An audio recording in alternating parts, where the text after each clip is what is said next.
For Custom News Service, I'm Troy Wilde. This is Glenn Frey. The heat is on the street. There's gonna be a heartache tonight, I know.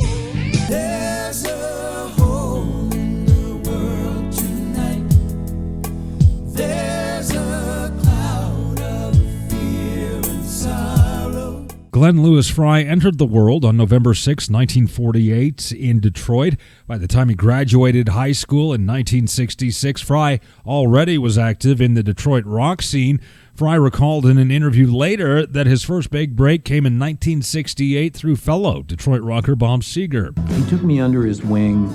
He invited me to recording sessions that he was having, so I could see how records were made. He cut a song called Ramblin' Gamblin' Man. He let me play acoustic guitar on the basic track and sing background vocals.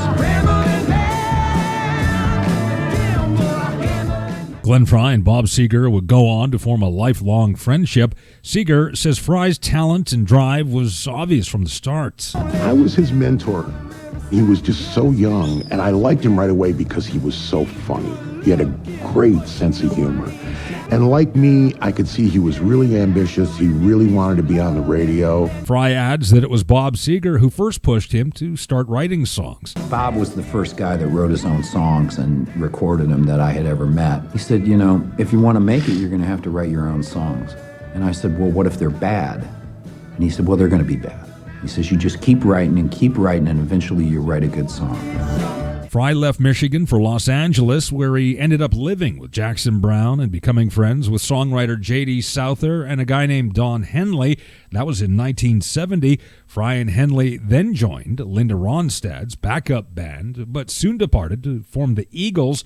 The Eagles would go on to huge commercial success until their breakup in 1980. Glenn Frey then went on to rack up a dozen solo hits, songs like The Heat Is On and Smuggler's Blues. The Eagles famously reunited in 1994 and, until recent years, performed to sold-out audiences around the world. I regret that I didn't handle some of the adversity that the Eagles faced in the late 70s better. Fortunately for me, I've had another chance to be the leader of the Eagles, another chance to be Don's partner and do this work again and play this music. And in this second run, I think I've done a pretty good job of keeping the peace and keep the band together, keep everybody happy. So here we are, still doing it. You gotta take it to the limit one more time.